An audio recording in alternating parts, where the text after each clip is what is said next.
Hey guys, welcome back to another edition of Intuitive Angling. Really appreciate you guys sharing part of your day with me to watch the video. And today I'm going to give you some good juicy tips on catching bass in the early part of May like we are now. It's the first week of May. It's one of the best times of year that you can fish anywhere in the country. May is a great time of year to fish. And there's a lot of different ways to catch bass in the month of May, but I'm going to give you guys just a handful of my favorite techniques that I like to use in May. Definitely think it's going to help you add up to more fish. Real quick, if you guys are interested in any tackle for the month of May, one of the best ways you can support the channel here is by buying it at Baitworks here in Springfield, Missouri. The online store is unbelievable. It's probably one of the top tackle shops in the United States. I'll include the link in the description. They got anything and everything you need, including the block of old school jig there. So much appreciated with that.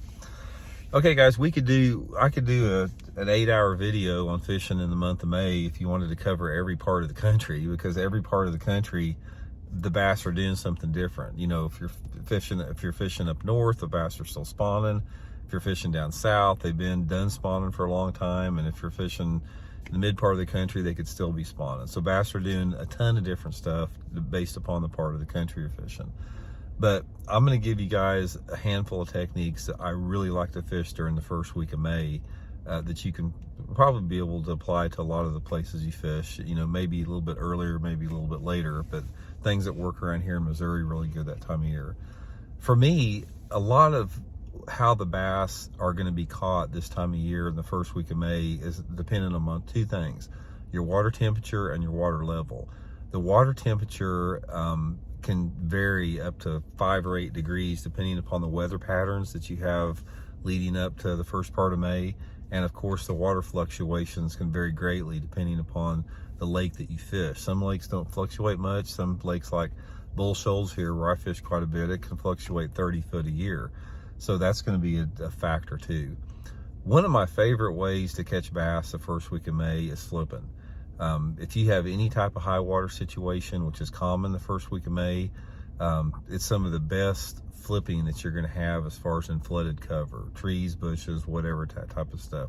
That's one of the first things I always look for.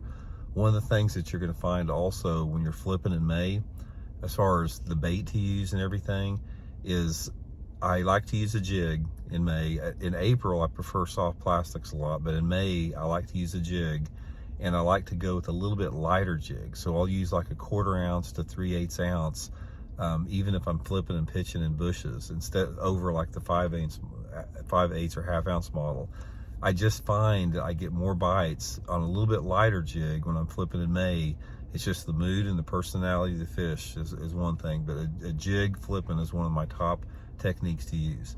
The next thing that works really good, guys, is a Wacky Rig. A Wacky Rig during the first part of May is deadly, because the Wacky Rig will catch some of the late spawners, because there will be some bass still spawning in May.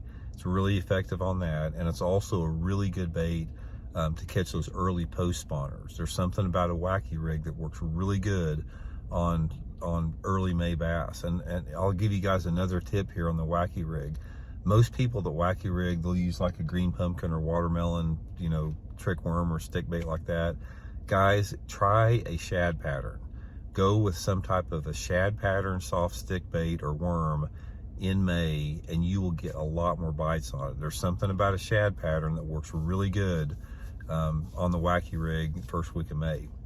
The third technique that I like to fish, and this is probably my favorite because it's the most exciting way to fish, is a floating worm.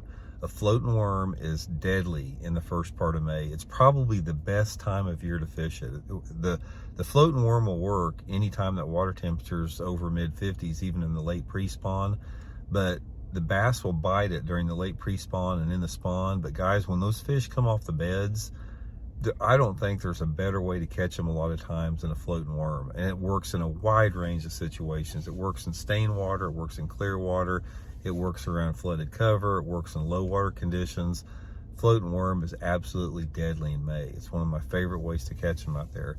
And another thing that you want to do with the floating worm is in May you want to work it pretty fast. I don't let the thing, I don't fish it slow. A lot of people fish a floating worm slow and let it pause and sink. I fish it pretty fast, almost like almost keeping it on the surface. And it seems like that extra speed generating will get you a lot of bites. And the last thing I'll talk about a little bit more, these are just some of my favorite ways. There's a lot more stuff we could talk about, is a topwater bait.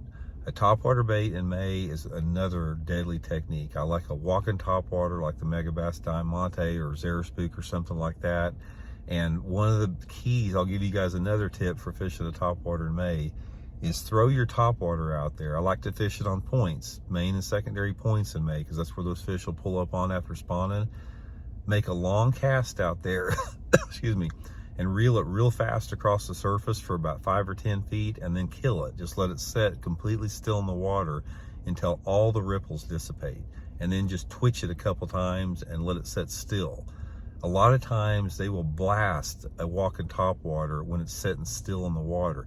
This is a trick from the old Ozark experts back in, the 1960s. That's where I learned this like there. So try that technique.